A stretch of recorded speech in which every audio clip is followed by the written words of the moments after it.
하나님 말씀입니다. 전도서 3장 11절부터 13절까지의 말씀입니다. 다 찾으셨으면 저희들이 한 목소리로 읽어 내려갑니다. 시작.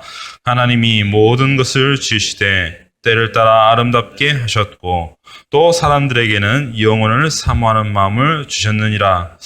그러나 하나님이 하시는 일의 시종을 사람으로 측량할 수 없게 하셨도다. 사람들이 사는 동안에 기뻐하며 선을 행하는 것보다 더 나은 것이 없는 줄 내가 알았고 사람마다 먹고 마시는 것과 수고함으로 낙을 누리는 그것이 하나님의 선물인 줄 또한 알았도다. 아멘. 이제 9월이 되었고 또 다른 계절을 맞이하게 되었습니다. 그 여름날의 뜨거운 햇볕에 기온도 이제 점점 그 힘을 잃고 가을의 선선함, 바람을 느끼게 되었습니다.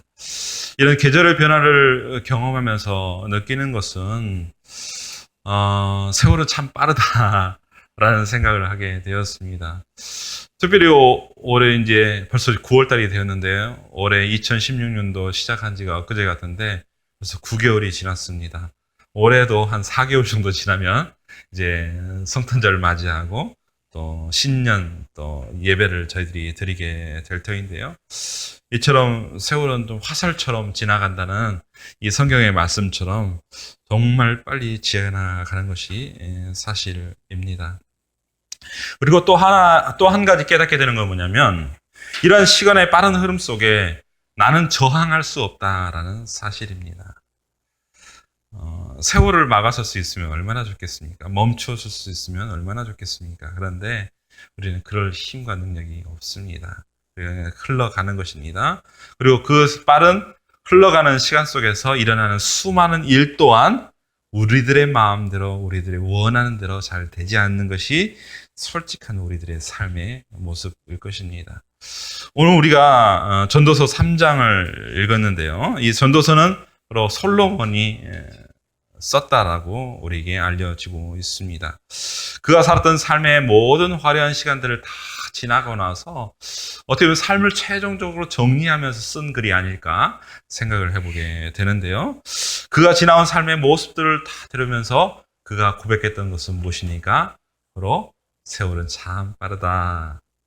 그리고 그 모든 것이 헛되다라고 그런 이야기를 하고 있습니다. 그런데 오늘 본문의 1절, 3장 1절에 보면 이렇게 이야기하고 있죠.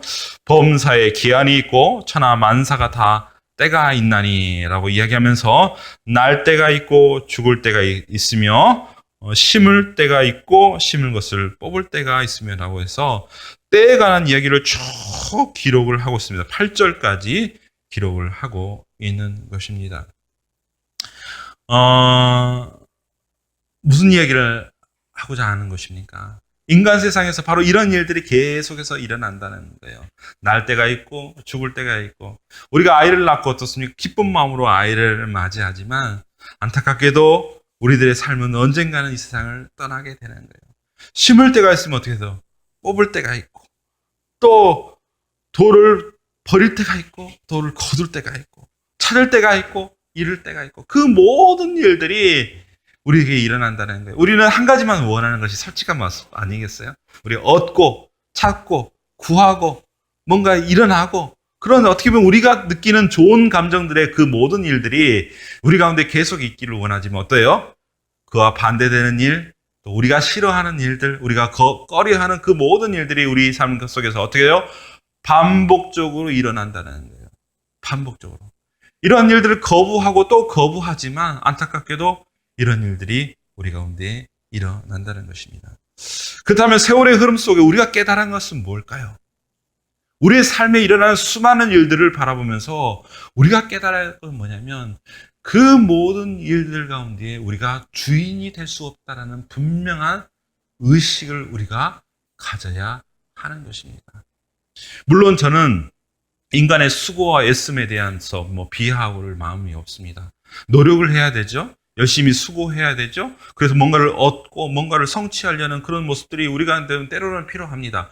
그런데 중요한 것은 뭐냐면 그런 수고, 애씀과 노력이 우리들에게 착각을 일으키는 그 내용들을 우리가 경계해야 된다는 거예요. 무슨 말이냐면 바로 우리가 우리의 삶의 주인인 것처럼 여겨지는 그런 착각으로부터 우리가 벗어나야 한다는 것입니다. 특별히 조그만 성공을 이렇게 누리면서 사는 사람들의 가장 큰 착각은 그거예요. 내가 이루어 놓았다. 내가 성취해서 이것을 내 것으로 삼았다라고 생각을 하는 경우가 많이 있어요. 그래서 내린 결론은 뭡니까? 내가 내 인생의 주인이다 라고 착각하는 경우가 많죠. 세상에 많은 사람들이에요. 어떻게 보면 때로는 그리스도인 가운데서도 이런 생각을 가진 경우들이 얼마나 많아요. 그러나 우리 한번 솔직하게 정직하게 우리의 삶을 살펴볼까요? 솔로몬이 바로 때에 대한 이야기를 하면서 가장 먼저 이야기하는 것이 뭐냐면 날 때가 있고 또한 뭐라고 이야기합니까? 죽을 때가 있다라고 이야기하고 있어요. 생명의 탄생과 죽음을 우리는 어떻게 바라봐야 될까요? 자기가 원해서 태어난 사람은 아무도 없고요. 자기가 원해서, 물론 요즘에 이제 자살의 일들이 너무 많이 일어나기 때문에 너무 안타까운 마음으로 바라볼 수밖에 없지만 삶의 마지막은 우리의 손에 달려있잖아요. 삶의 시작도 삶의 끝도 우리의 손에 달려있잖아요.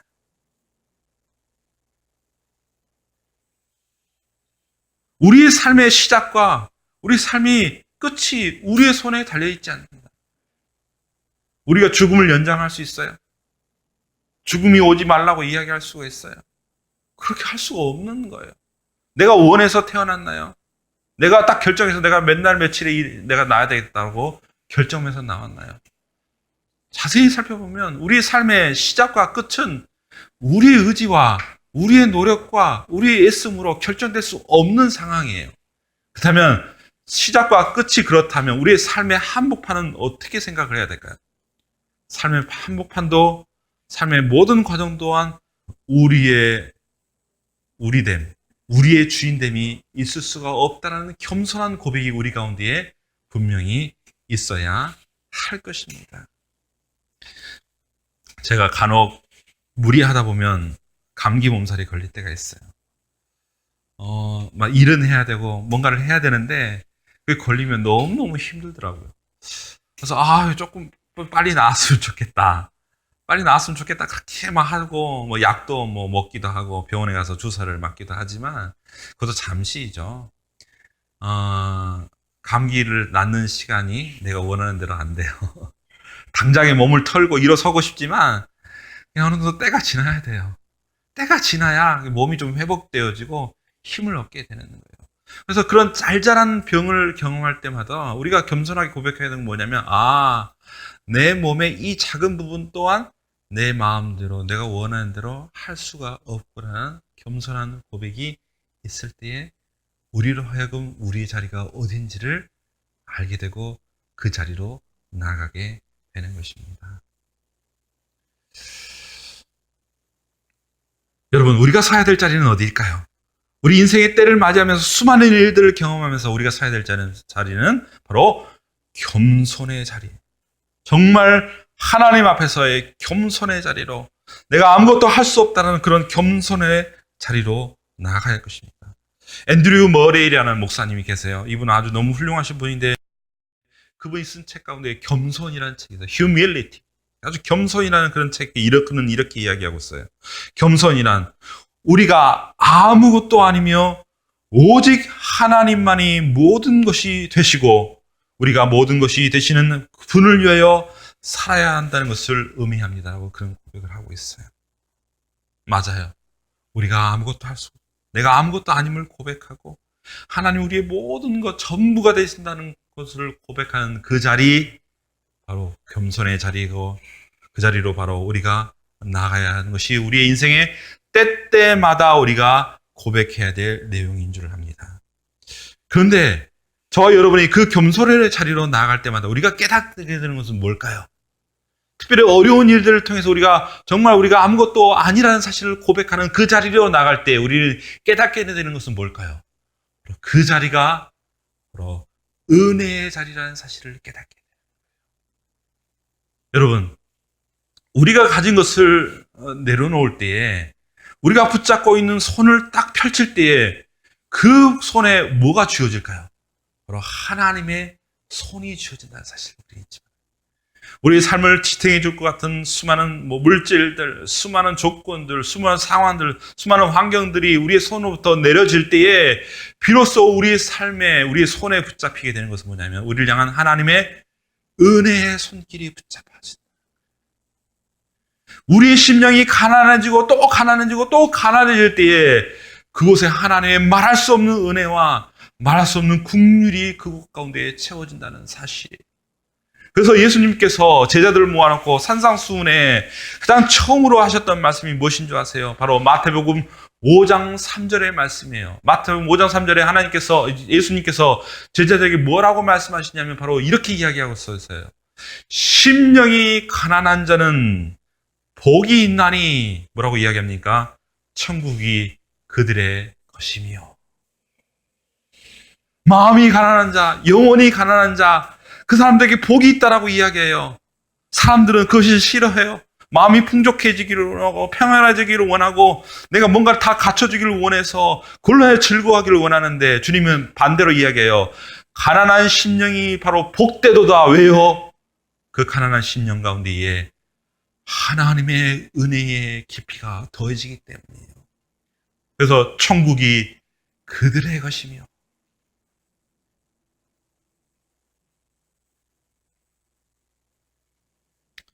그렇다면 저와 여러분, 우리의 인생의 때때로 경험하는 얻을 때는 괜찮아요. 뭔가를 이렇게 찾을 수 있을 때는 괜찮지만 놓아버려야 될 때, 죽음을 맞이할 때, 때로는 잃어버릴 때, 때로는 낙심할 때, 그때마다 우리가 기억을 해야 될 뭐냐면 그때야말로 하나님의 축복을 경험할 때요.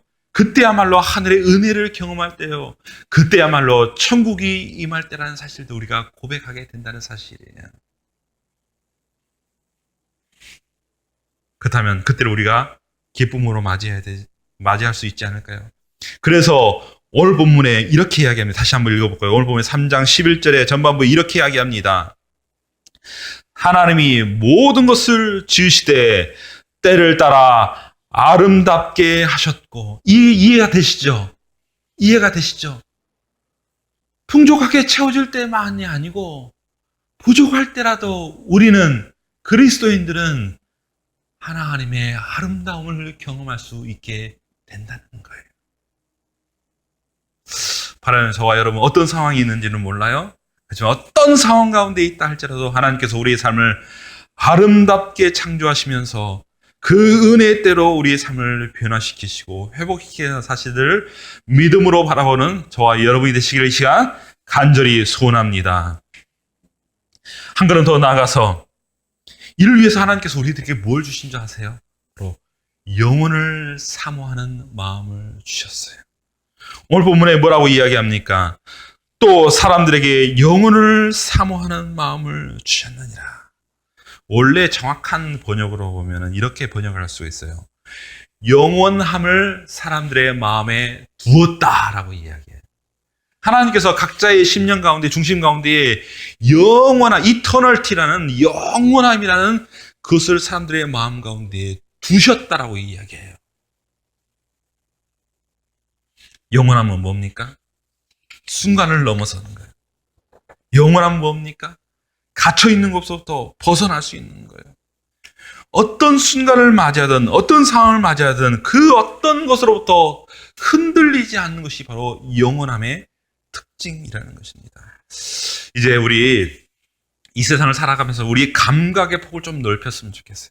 우리 인식의 폭을 좀 넓혔으면 좋겠어요. 우리는 너무나 갇혀있는 시간, 우리 이 세상을 살아가는 이 시간만 우리가 바라보면서 살아가서 아웅다웅 뭔가를 얻어야 될 것인가, 뭘 잃기 싫어하고 뭔가를 싸우고 뭔가 투쟁하고 뭔가를 막 이렇게 복잡하게 살아가는 그런 인생을 다 내려놓고 우리의 감각, 우리의 시각, 우리의 모든 인식의 틀을 이제는 넓혀서 영원이라는 관점으로 한번 바라봤으면 좋겠어요. 영원한 시간 가운데 우리가 사는 80년, 70년, 때로는 90년의 시간이 어떤 의미가 있을까요? 무한한 공간 가운데에 땅 30평, 40평, 100평, 500평, 우리가 아파트, 30평, 40평, 50평, 100평 샀다고 우리가 즐거워하고 기뻐하는데 그 무슨 의미가 있겠어요? 영원한 시간과 영원한 공간 속에서 우리가 우리 시선을 둔다면 우리의 시간들이 그렇게 집착을 할 필요 없고, 우리 땅에 가지고 있는 아파트 몇 평, 그것에 우리가 그렇게 머물 필요가 없다. 물론 중요해요. 그것도 우리 삶에 필요해요. 그렇지만 중요한 것과 전부인 것을 구분해야 돼요. 중요한 거, 먹는 거, 입는 거 중요해요. 돈도 중요하고 집도 중요해요. 그렇지만 그것이 우리 삶의 전부가 되면 그 중요함의 가치가 없어지는 거예요. 우리의 전부에 뭘까요? 우리 삶의 전부가 되는 건 뭘까요? 바로 영원함이에요. 성경에서 이야기하는 영원한 나라예요. 영원한 천국이에요. 영원하신 하나님이에요. 그 영원한 시간 가운데 우리가 들어갈 때에 우리의 삶에 일어난 수많은 일들, 그것을 넉넉한 마음으로 바라볼 수 있게 됩니다. 제가 전에 말씀드렸던 것처럼 저는 산을 좋아해요. 산에 올라가면 가장 깨닫게 되는 건 뭐냐면, 높은 곳에서 낮은 곳을 바라보면 그 낮은 곳에 있는 것이 너무 작게 보인다는 거예요. 너무너무 하찮게 보인다는 거예요. 너무 아무것도 아닌 것처럼 보여요. 그래서 저는 산에 오를 때마다, 그 높은 곳에 오를 때마다 깨닫게 되는 건 뭐냐면, 내가 왜 저 속에서 이렇게 아웅다웅하면서 살았을까? 막 죽을 것처럼 그렇게 아웅다웅하면서 왜 살았을까? 막 그런 생각이 들어요. 삶을 조금 더 여유롭고 넉넉하게 바라볼 수 있는 것이 바로 산 꼭대기에서 누리는 즐거움이 아닐까 생각을 하게 되는데요. 우리의 시선이 바로 그래야 된다는 거예요. 하나님께서 저와 여러분의 삶 가운데, 마음 가운데 영원함이라는 가치를 두셨다는 건 뭐냐면, 우리의 삶에 일어난 수많은 조건들의 변화와 그것에 흔들리지 않는 강력한 기준을 우리들에게 주셨다는 거예요. 뭐가 저와 여러분의 기쁨이 됩니까? 뭐가 저와 여러분의 슬픔이 됩니까? 그런 것들은 우리에게 별 의미가 되지 않아요. 영원함과 무한함의 기준을 가지고 있는 사람들에게는 아무것도 아닌 것입니다. 여러분, 태평양 바다 한가운데에 한 컵의 먹물을 붓는다고 그 바다가 어떻게 되겠습니까? 그 넓은 물 가운데에 내 인생의 가장 까만 때, 가장 쓰라린 때를 붓는다 하더라도 아무런 변화가 일어나지 않아요. 마찬가지예요. 우리의 삶 가운데 하나님께서 허락하신 이 영원함 속에서 우리의 삶의 모든 문제를 바라보면 그것은 하나의 순간이요, 점이요, 지나가는 하나의 때라고 우리가 느끼게 되는 거예요. 그리고 그때를 슬픔의 때요, 아픔의 때가 아니고 도리어 하나님께서 우리의 삶을 아름답게 만드는 은혜의 때로 고백할 수 있는 놀라운 반전의 인식이 바로 그 영원함의 기준을 가질 때에 우리에게 주어진다는 사실입니다. 바라는 저와 여러분, 이런 영원함을 끝까지 누리면서 소유하기를 원합니다. 그로 인하여 이 세상에 일어나는 어떤 일들, 어떤 상황들 가운데서도 그것을 딛고 일어설 수 있는 영혼의 강력한 힘을 누리시는 저와 여러분 되시기를 이 시간 간절히 소원합니다. 그렇다면 우리는 이 세상을 어떻게 살아야 될까요? 12절, 13절의 모습처럼 우리가 살아갈 수 있을 것입니다. 12절, 13절의 모습입니다. 다시 한번 읽어 내려갑니다. 시작. 사람들이 사는 동안에 기뻐하며 선을 행하는 것보다 더 나은 것이 없는 줄 내가 알았고, 13절. 사람마다 먹고 마시는 것과 수고함으로 낙을 누리는 그것이 하나님의 선물인 줄도 또한 알았도다. 솔로몬이 이야기하는 거예요. 고백하는 거예요. 먹고 마시는 것, 또 수고해서 열심히 일해서 그 즐거움을 누리는 것, 그것이 하나님의 선물이다. 저와 여러분의 일상이 하나님의 선물이에요. 우리의 잘 자란 것, 우리의 소소하게 누리는 그 모든 것들이 하나님께서 저와 여러분에게 주신 선물이에요. 그로 인하여 우리가 기뻐하고 즐거워하는 거예요. 소소하게 내게 주어진 상황과 조건 안에서 만족하면서 자족하면서 그 안에서 즐겁게 살아가는 것. 특별히 뭐라고 이야기합니까? 먹고 마시는 것, 우리가 일상에 누리는 그 모든 것들, 우리 가족끼리 함께 모여서 한 식탁 안에서 우리 좀 이따가 이제 식사 교제를 하지만 그렇게 먹고 마시는 것이 즐거움이에요. 기쁨이에요. 이 세상 어느 무엇보다 즐거움의 때라고 이야기합니다. 여러분에게 주어진 삶에 만족의 은혜가 임하기를 이 시간 간절히 소원합니다. 자족의 은혜가 임하기를 간절히 소원합니다. 가족이 어떤 상황 가운데 있다 하더라도 그 가족이 내 옆자리에 있는 것만으로, 내 식탁의 앞자리에 있는 것만으로도 정말 만족하며 기뻐하며, 아, 저 사람이 나의 기쁨이구나. 이 함께하는 이 순간들이 정말 나에게 정말 기쁨의 선물의 때구나라고 고백하는 일들이 저와 여러분 가운데 있어야 할 것입니다. 우리 한 걸음 더 나가서 뭘 이야기합니까? 사람이 사는 동안에 기뻐하며 선을 행하는 것보다 더 나은 것이 없다. 우리 어린 설교 때 이야기했죠. 정말 우리 그리스도인들이, 믿는 사람들이 정말 이 삶을 살아가면서 담아내야 될 가장 소중한 가치, 가장 귀한 가치는 그거예요. 선을 행하는 것. 남을 위로하고 격려하며 연약한 자를 돌보고 세우는 그 아름다운 모습을 우리의 삶 가운데 살아갈 때 우리의 삶은 기쁨의 삶이요, 즐거움의 삶이요, 이 세상 어느 무엇보다도 더 풍족한 삶을 사는 것이 될 것입니다. 특별히 이제 저와 여러분이 우리 한 공동체로 모였습니다. 우리는 이 공동체를 어떻게 세워나가야 될까요?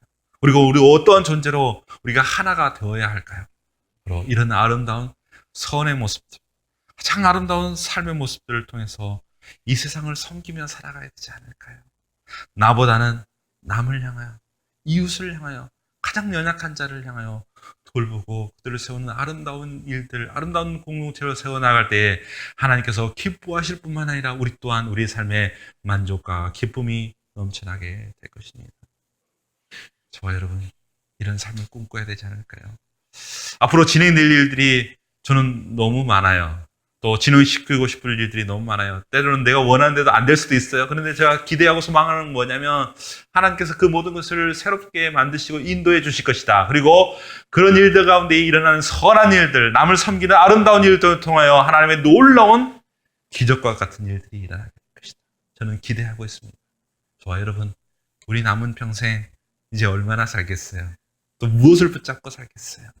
우리가 마지막 하나님의 기쁨을 위하여 이웃을 섬기며 특별히 연약한 장애인들을 섬기며 그들을 세워나가는 그 아름다운 일들을 통하여 이 세상을 만족하며 기뻐함으로 살아가는 믿음의 사람, 하나님의 사람, 주님의 때를 살아가는 저와 여러분 되시기를 우리 주님의 이름으로 간절히 축원합니다. 기도하겠습니다.